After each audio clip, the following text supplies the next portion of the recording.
Assalamualaikum warahmatullahi wabarakatuh. Apa kabar anak-anak? Alhamdulillah, luar biasa, Allahu Akbar. Baiklah, di pembelajaran hari ini kita akan membahas tentang surat Al-Qari'ah. Sebelum kita memulai pembelajaran, marilah kita membaca Al-Basmalah. Bismillahirrahmanirrahim. Baiklah, penjelasan pertama kita akan membahas tentang asbabun nuzul surat Al-Qari'ah. Tidak ada penjelasan khusus tentang asbabun nuzul surat Al-Qari'ah. Dan memang tidak semua surat dan ayat kita dapatkan penjelasan asbabun nuzulnya, baik di kitab-kitab tafsir maupun kitab-kitab yang khusus menjelaskan asbabun nuzul. Surat ini terdapat 11 ayat dan termasuk kepada surat Makkiyah. Dinamakan Al-Qari'ah yang berarti hari kiamat. Nama surat ini diambil dari ayat pertama, yakni Al-Qari'ah. Al-Qari'ah adalah satu-satunya nama surat ini dan tidak memiliki nama lain. Surat ini surat ke-30 yang diturunkan kepada Rasulullah SAW setelah surat Quraisy dan sebelum surat Al-Qiyamah.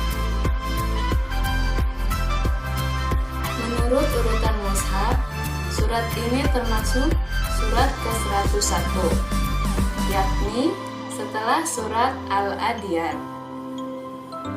Jika surat Al-Adiyat diakhiri dengan menceritakan tentang hari kiamat, surat ini juga menceritakan tentang hari kiamat sejak awal.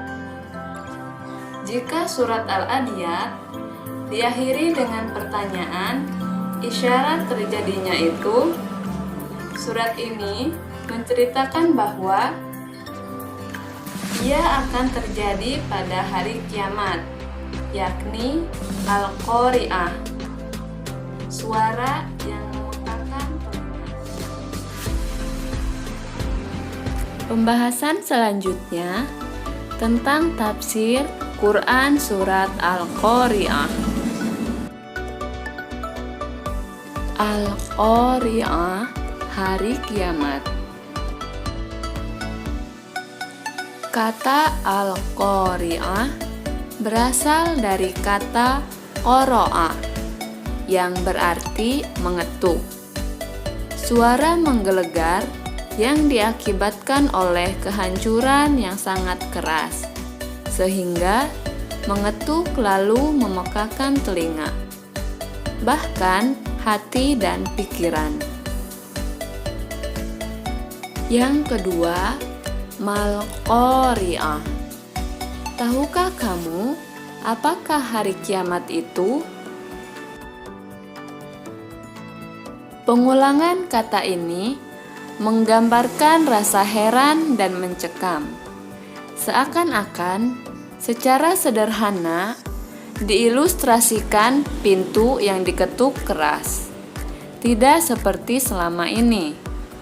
Sehingga ditanyakanlah, siapa yang mengetuk itu? Selanjutnya, wa ma adraka mal qari'ah. Tahukah kamu apakah hari kiamat itu?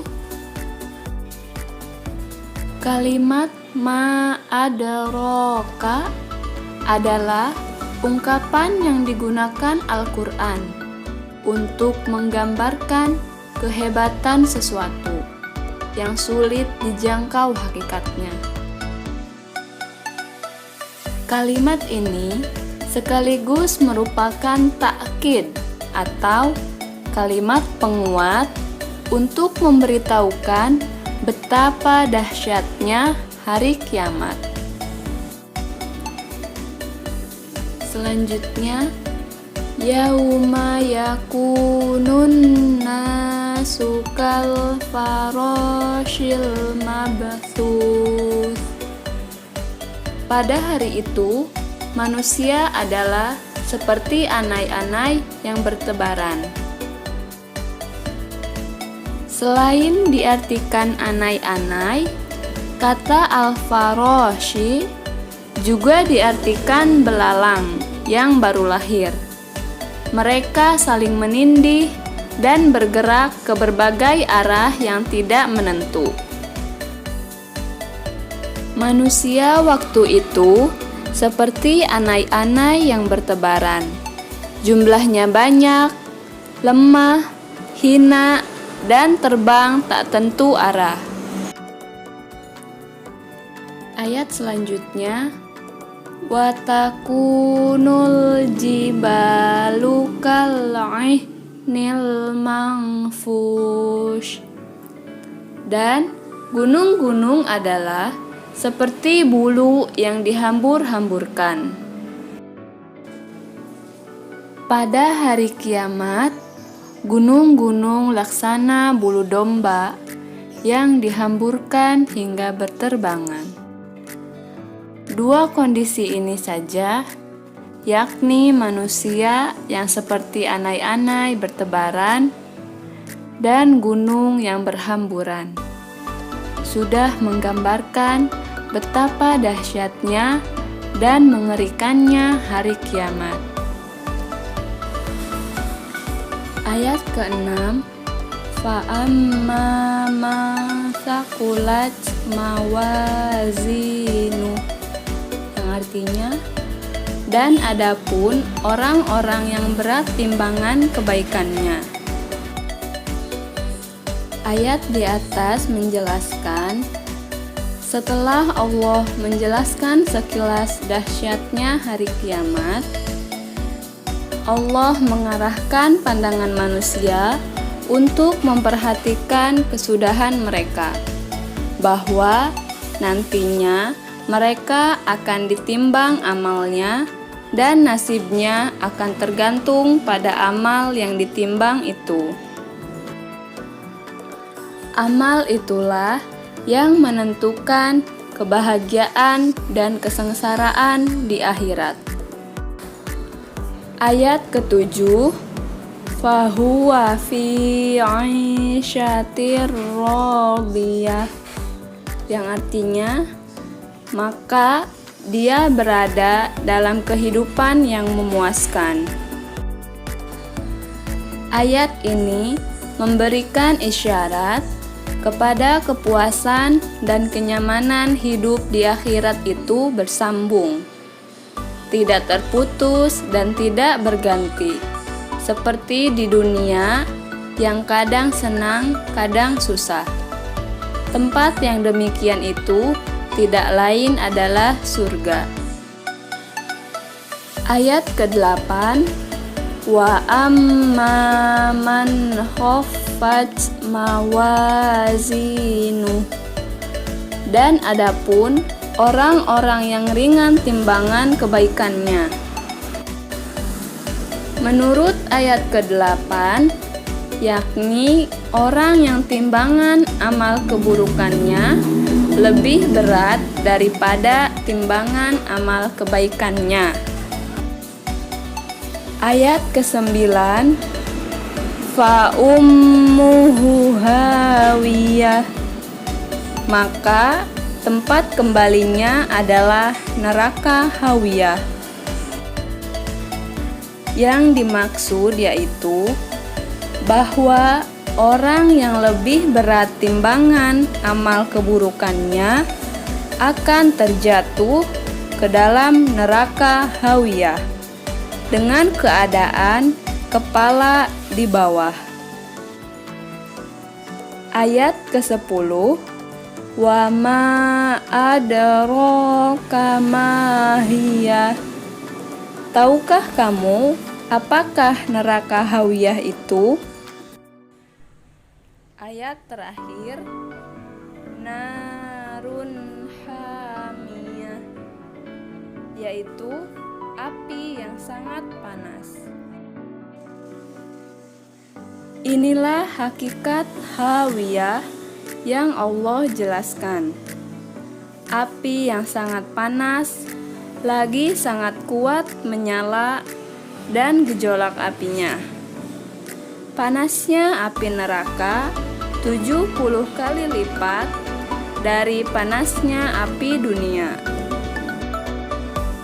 Pembahasan selanjutnya, kita akan membaca Quran Surat Al-Qari'ah mulai dari ayat 1 sampai ayat 11. Perhatikan dengan baik dan jangan lupa dicatat di buku catatan masing-masing. Bismillahirrahmanirrahim. Al-Qari'atu mal-Qari'ah, wa ma adraka mal-Qari'ah, yauma yakunun nasu kal farashil mabthus, wa takunul jibalu kal ihnil manfush, fa amma man thaqulat mawazinu fahuwa fi 'ishatir radiyah, wa amma man khaffat mawazinu fa ummuhu hawiyah, wa ma adraka ma hiya narun hamiyah. Shadaqallahul azim. Pembahasan yang terakhir yaitu tajwid. Di pertemuan sebelumnya kita sudah membahas hukum alif lam qamariyah dan alif lam syamsiyah.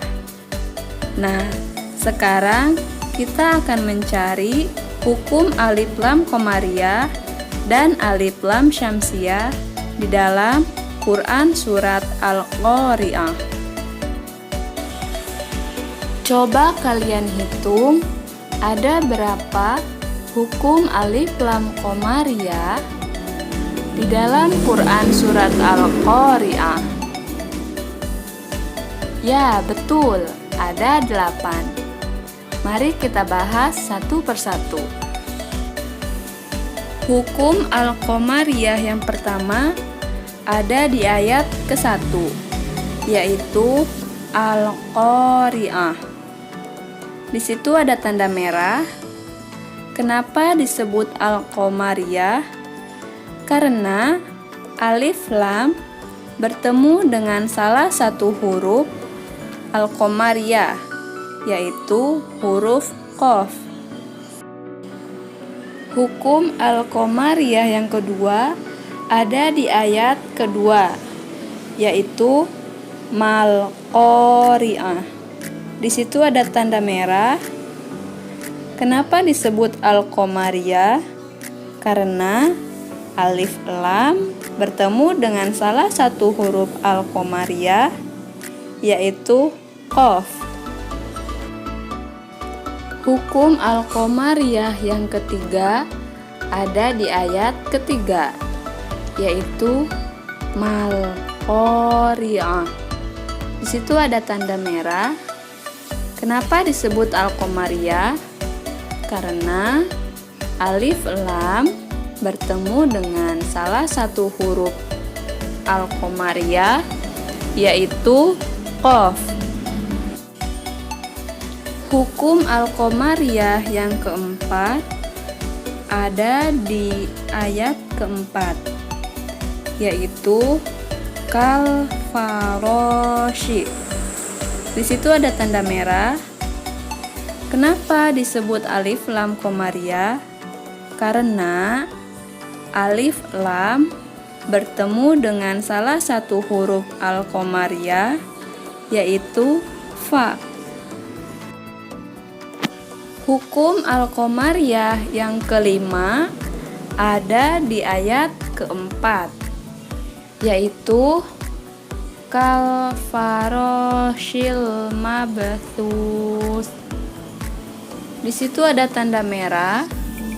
Kenapa disebut alif lam qamariyah? Karena alif lam bertemu dengan salah satu huruf al-qamariyah, yaitu huruf mim. Hukum al-qamariyah yang keenam ada di ayat kelima, yaitu watakunul jibalu. Di situ ada tanda merah. Kenapa disebut alif lam qamariyah? Karena alif lam bertemu dengan salah satu huruf al-qamariyah, yaitu huruf jim. Hukum al-qamariyah yang ketujuh masih ada di ayat kelima, yaitu kal-aini. Di situ ada tanda merah. Kenapa disebut al-qamariyah? Karena alif lam bertemu dengan salah satu huruf al-qamariyah, yaitu huruf ain. Hukum al-qamariyah yang terakhir masih ada di ayat kelima, yaitu kal-ainil mahfuz. Di situ ada tanda merah di bawah huruf mim. Kenapa disebut al-qamariyah? Karena alif lam bertemu dengan salah satu huruf al-qamariyah, yaitu huruf mim. Selanjutnya kita bahas hukum alif lam syamsiyah. Hukum alif lam syamsiyah di surat Al-Qari'ah hanya ada satu, yaitu di ayat keempat. Di ayat keempat ada tanda merah, yaitu yauma yakunun nasu. Kenapa disebut alif lam syamsiyah? Karena alif lam bertemu dengan salah satu huruf al-syamsiyah, yaitu huruf nun. Baiklah, mungkin cukup sekian penjelasan hari ini. Semoga dapat dimengerti. Jangan lupa selalu belajar di rumah dan tetap jaga kesehatan. Akhirul kalam, wassalamualaikum warahmatullahi